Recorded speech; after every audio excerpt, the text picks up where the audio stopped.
Hi guys, it's Lexie, and I posted on my Instagram story last Saturday to ask me questions for a Q&A, but I also wanted some fresh new questions, so I went on my Instagram story again today and I posted for you to ask me more questions. So we have tons of questions. Hopefully there's some good ones in here, and I will try to answer as many as possible. My Instagram is very simple. It's at Lexie, only 5 letters, easy to remember. And without further ado, let us get started. It's been a while since I've made a video, so it's really no surprise that I'm coming back with 20 minutes worth of edited conversation. So enjoy! This video is also sponsored by Fabletics, so I will speak a little bit more about them later on in the video.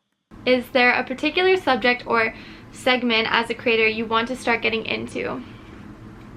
I would like to start getting into mental health more.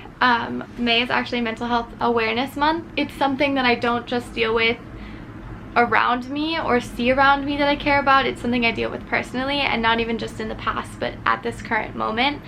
And I personally have quite a bit of trouble with the information I see online. I think a lot of the movement has become a bit tired in terms of advice and certain buzzwords that we hear, and I would love to freshen it up and give some new takes. I also see a therapist every single week, so I hope that between my own experience and what I'm learning in therapy with a psychiatrist can be of help. So that's something I want to bring on my channel. Do you have any regrets about anything? Yes. Oh my gosh. I don't know if I've ever spoken about this. If you've been watching me since I was 14 or 15, insane to think that I've been on YouTube for almost a decade, but I would speak in a fake voice because I had such a girly voice at the time, and I've really grown into my voice, and honestly it's something that I see in the comments, a lot of comments about my voice, so it's very interesting that I was so insecure about. In my younger years, in elementary school, middle school, I was a bit more of a tomboy, and I didn't want to sound girly, so I would speak in this like, hey guys, what's up? Hey guys, so I'm gonna do what's my first because it's killing my arm and it's a popular video on YouTube. The voice, just so I didn't sound like this. Oh my god, I regret it. I can find some clips where I don't even know if I want to link it. I typically use like this Dooney and Burke purse, and it's really small. It's on your shoulder. It's like yay big. It's so silly. Oh, I can't believe I did that. Favorite sneakers ever? Air Force One. I swear this is the most versatile shoe. I have the classic ones, and these are, they're not the Jester 3s. What are they called? I'll link them down below. But they have a more pointed toe and they have a platform, so you're a bit taller with them. However, the more narrow toe makes it much tighter to walk in. I don't find them nearly as comfortable as the original OG Air Force Ones. So I'm considering selling these and then getting the Jester 3s. So maybe look out on my Depop for those. I saw another question already that was like, do you think Air Force Ones are worth it? And like, yes, absolutely. The amount of wear per dollar is just astronomically in my favor. They just were so worth every penny. Okay, favorite characteristic about yourself? I think I can talk to anyone. It's probably my favorite characteristic. I really enjoy conversation with people. I'm also pretty outgoing and spontaneous and adventurous. Any good music recommendations? I have been obsessed with Olivia O'Brien. My girl is killing it, just released her album. Also my friend Drew just released his first single, Insecurities. Gotta promote my friends first and foremost above everyone else. However, I've been into Casey Musgraves. I've been into, oh, you know what's incredible? Does anyone watch Mid-90s? It's the new Jonah Hill directed film. It's more of a period piece, but the soundtrack is A1, and this is what the album cover looks like. You'll probably recognize some of the songs if you're roughly around my age. Current life and style inspirations. I'm really into Devin Carlson right now. I think her videos, I love that she's vlogging. I think that's amazing. I have a wildflower case on right now. What's your stance on dating? Does that mean what do I think about dating, or what is my relationship status? Because I'm single, very, very single. I'm just a big ass flirt who keeps it, you know, right there. I am not in any position to be mingling with anyone else right now. What do you think about most Americans not having a second language? I myself only speak English. There's not as high of a demand for us to make the change. Anytime I've traveled abroad, like Curacao, when I went there, the average citizen in Curacao spoke 4 languages. They have their native language, Papiamento, and then they speak English, Spanish, and Dutch too. It's insane. So what do I think about most Americans not having a second language? I'm embarrassed, but also it makes perfect sense to me why we don't. What's your favorite legume? Lentils. What to do when a boy really likes you but you don't have the same feelings? You have to tell them. You have to. It's your responsibility to let him know. You don't want to lead him on. I've done that too many times. It feels terrible inside. Tips for getting out of a depressive funk. I always like an excuse for a fresh start, whether that be something as small as a haircut or something as big as moving. I think some sort of little change is important, and it kind of helps kickstart a new perspective or gives you like a boost of energy because something is different. A lot of times depressive funks come about when you feel like you're either in a standstill or you're almost regressing, and it's really frustrating and it's exhausting and it sucks, and I feel you because I'm here now dealing with it. I actually made a video a year or 2 ago about how I deal with a funk, but depression and depressive funks are quite different. Mental illness is definitely a sliding scale, and you don't need to be suicidal to seek professional help. You can just be going through a funk and want professional help. I really think everyone could benefit from it. What is your go-to shoe, a shoe you could not live without? I think I've answered this question before, but the Air Force One white sneaker. Then my go-to heel is the small Steve Madden black thin strap ankle strap shoe. I think Steve Madden makes a great shoe. They're really reasonably priced and comfortable. This is fantastic if you're looking for something. Honestly, this time of year is quite good. I wear this with all dresses, and this heel is very easy to walk in. I also have the taller version, which I do not find myself wearing very often. They're the exact same, just one has a stiletto heel and one has a small square heel. This definitely looks sexier on the foot, but I don't know if I've ever actually made it out of the house in these. And I should probably sell them on Depop, considering that. They're in great condition. I'm not using them, but this one. And then the third pair of go-to shoes that I think anyone could benefit from are the platform Doc Martens. Why don't you dorm at Parsons? That just wouldn't make any sense for me. Worst part about living in New York City? The price sucks.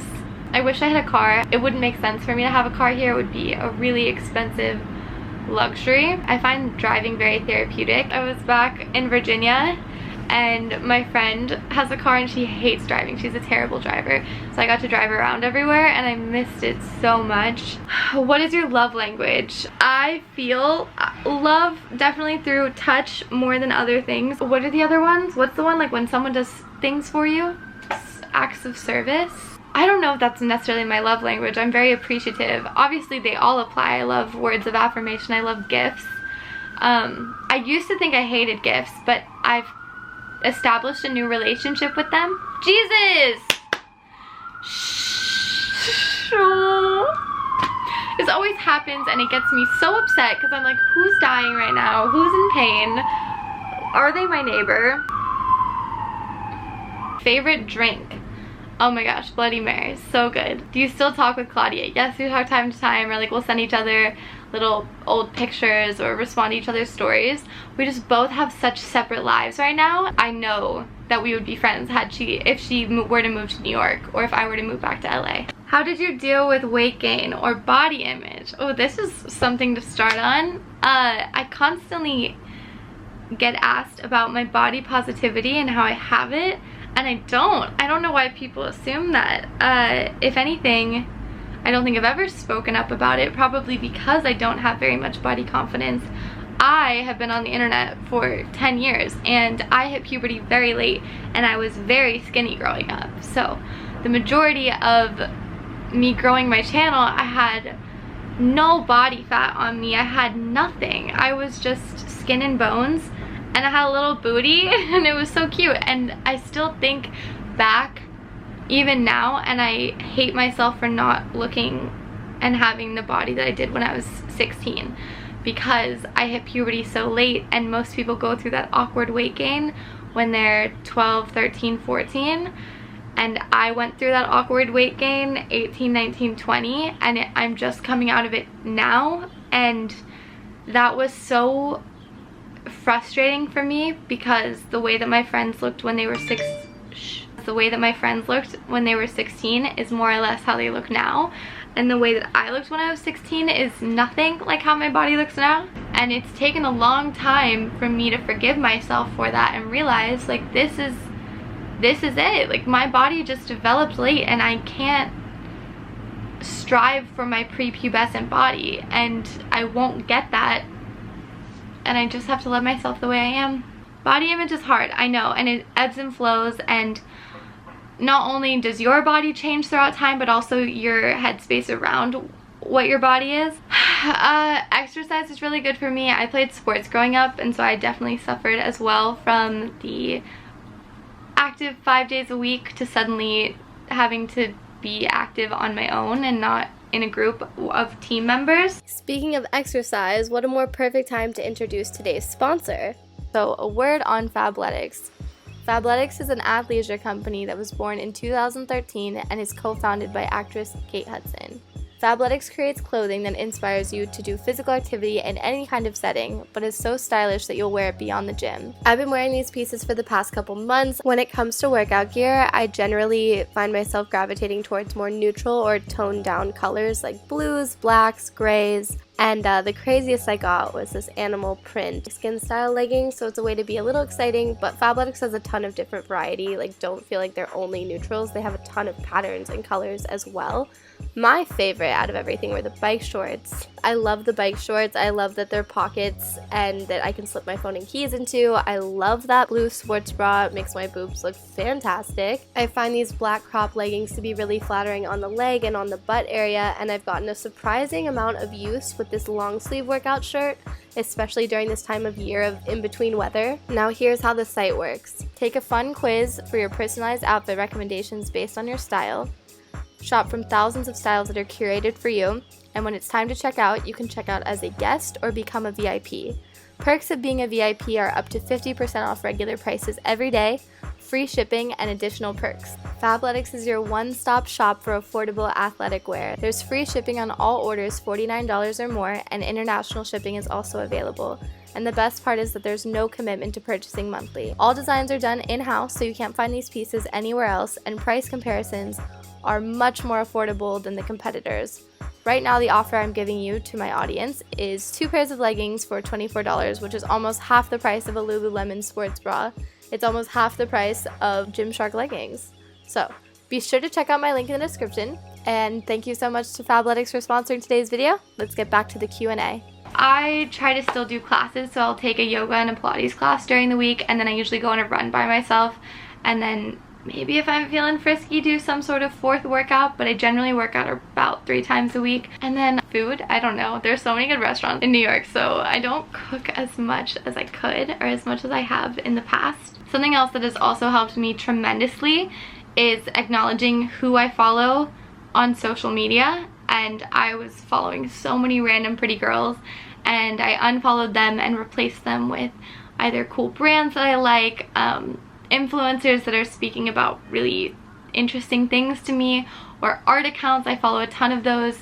You can just go through, honestly, who I'm following. I can't think of any particular usernames off the top of my head, but that helped a lot because I didn't realize some things that I thought were inspirational were actually discouraging. Would you ever consider going vegan again? Yes, very much, but I would never call myself vegan again.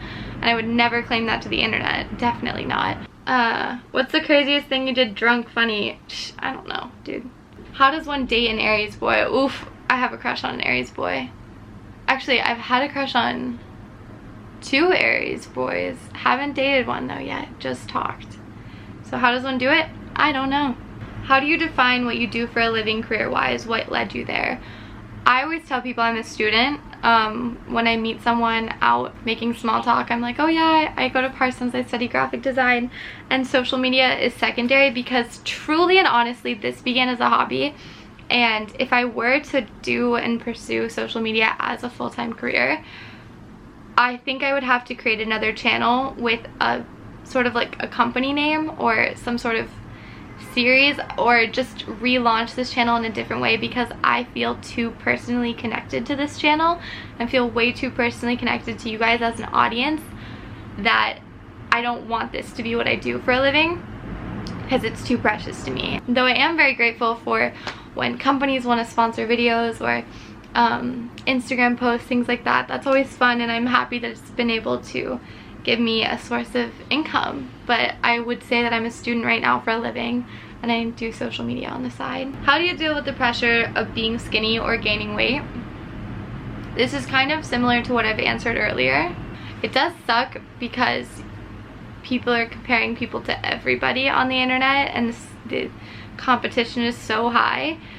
And then apps like Facetune only add to it, which, oh my gosh, we really need to talk about Facetune at some point, because everyone always talks about how it affects the people viewing, and it's like, you don't understand that what you're looking at isn't real. But have we ever talked about what it's like to be a user of Facetune and how detrimental it is to your body image? The insecurities that Facetuning your own body and posting photos of your own Facetune body can give you as a person. Like, talk about triggering body dysmorphia. It's insane, and it only hurts yourself. My friend was on the phone with her sister the other day, and she posted this amazing photo of her, and her sister called and was like, girl, that photo is so good. And my friend was like, it's not even edited. We were talking about how, like, when you upload a photo that is Facetuned, the comments don't mean anything, the likes don't mean anything, because it's not real. Any photo that I've Facetuned has been archived now, because I'm embarrassed that that was even ever a thing that I did. I mean, don't get me wrong, still have the app, still use it for all the different things. There's tons of stuff outside of like the body morphing that are really helpful, just if you want to get dust off the table. But I don't think you should be changing like the shape of your arms, the shape of your waist. I think that only adds to the pressure of how you see yourself. I think the movement towards body diversity and promoting and encouraging body diversity is so helpful. I love when I see a girl who's like 180 pounds posing in her bra and underwear like on a couch. I just like when I'm seeing girls of all different shapes and sizes, and I love nudes of body diversity. I want to see girls posing in all different shapes and all different sizes, because when I see her as beautiful, and when I see her as beautiful and like she's of a different shape, then I look at myself and I'm like, well, I'm beautiful too, and I'm of a different shape, and it makes me feel better. Where do you want to raise kids? Oh, I don't know. It really depends on who I end up with. Thoughts, favorite part of Savannah? Okay, Tybee Beach. If you go past the house where the last song was filmed, if the tide is low, the sand looks like you're on Mars. My friends and I walked around there for like an hour, and it's by far one of the coolest places I've ever hung out. That was my favorite part about Savannah, Georgia. Do you have any study tips? Stay organized, read the notes that you took, go back and see what your teachers have put in Canvas or Blackboard or whatever program that they use. I also like to give myself 15-minute increments, like divide myself up, and it doesn't really matter if I follow them or not. It just is mentally good for me to know that I only have to do a task for 15 minutes, because that just is so bite-sized and so achievable. Your best lesson in life. There's no them, there's only us. I think that's something I remind myself all the time. You know, like when you see like God in someone else's eyes, not like God is, well, we can't get into spiritual beliefs here. You see the universe and you see something, whatever. How do you make friends in a new city? I have only ever moved to cities where I've known people there. They introduce me to their friends, and then you make friends through mutuals. Those are all the questions I'm going to be answering today. In the meantime, enjoy your day. Bye. I want an Oreo milkshake. I want an Oreo milkshake. Oh my god. I want an Oreo milkshake.